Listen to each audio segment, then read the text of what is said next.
Assalamualaikum warahmatullahi wabarakatuh. Perkenalkan, nama saya Redi Samudra. Saya dari kelas C15 ingin memaparkan pengertian ruang lingkup manajemen strategis.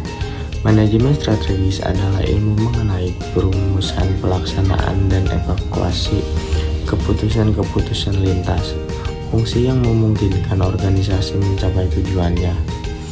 Menurut Hussein Umar, manajemen strategis sebagai suatu seni dan ilmu dalam pembuatan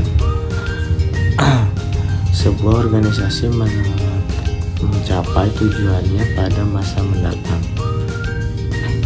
Terus tercakupnya di dalamnya dan menganalisa lingkungan strategis, mengimplementasikan strategis dan melakukan evaluasi berikut pengendaliannya. 1. Manajemen strategi diwujudkan dalam bentuk perencanaan berskala. 2. Renstra berorientasi pada jangkauan masa depan. Yang ketiga, visi misi pemilihan strategis dan tujuan strategis. Yang keempat, Renstra dijabarkan menjadi rencana operasional. Yang kelima, penetapan Renstra dan rencana operasi. Yang keenam, pengimplementasian strategis dalam program-program termasuk proyek. Dimensi manajemen strategis yaitu adalah dimensi waktu dan orientasi masa depan. Yang kedua, dimensi internal dan eksternal. Yang ketiga, dimensi pendayagunaan sumber-sumber. Yang keempat, dimensi keikstresan manajemen puncak. Yang kelima, dimensi multi bidang. Lalu ada terminologi terkait. Pertama, manajemen strategis adalah suatu proses pengambilan keputusan dan tindakan yang mengarah kepada pembangunan strategis yang efektif atau yang membantu perusahaan mencapai tujuannya. Yang kedua, kebijakan perusahaan, kebijakan umum perusahaan yang melihat ke dalam untuk mengintegrasikan aktivitas dan fungsi perusahaan secara tepat. Yang ketiga, keputusan strategi. Keputusan ini berkaitan dengan definisi bisnis produk. Yang keempat, kebijakan adalah rumusan yang disiapkan dan berfungsi sebagai pedoman internal organisasi untuk bertindak.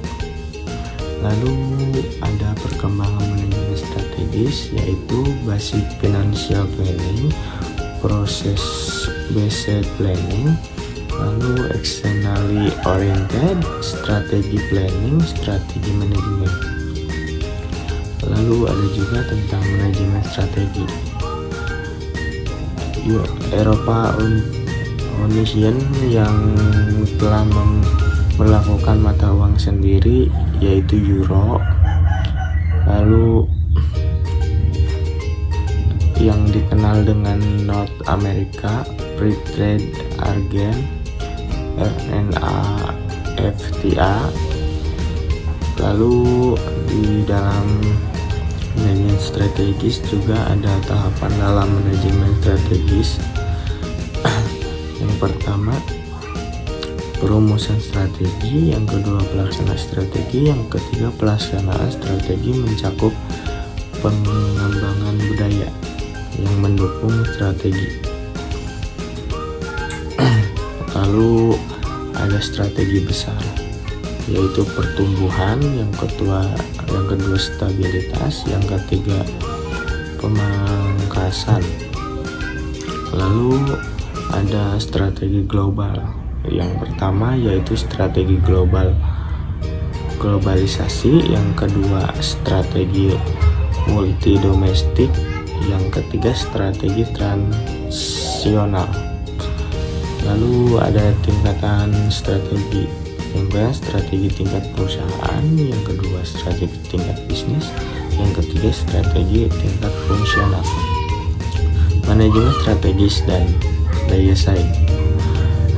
Strategis didefinisikan sebagai sekumpulan komitmen dan tindakan yang terkoordinasi yang dirancang untuk mengeksploitasi kompetensi ini dan mencapai keunggulan bersaing. Apa maknanya daya saing bagi satu bangsa?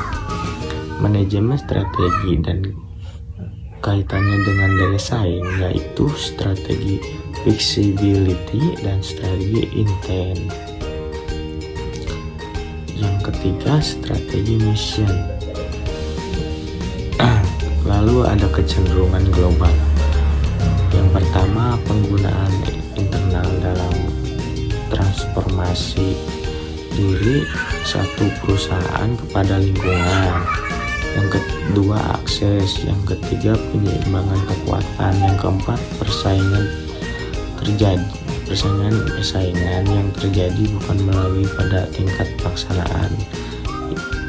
Yang kelima, perubahan bentuk. Yang keenam, perusahaan yang menggunakan pemakai internet.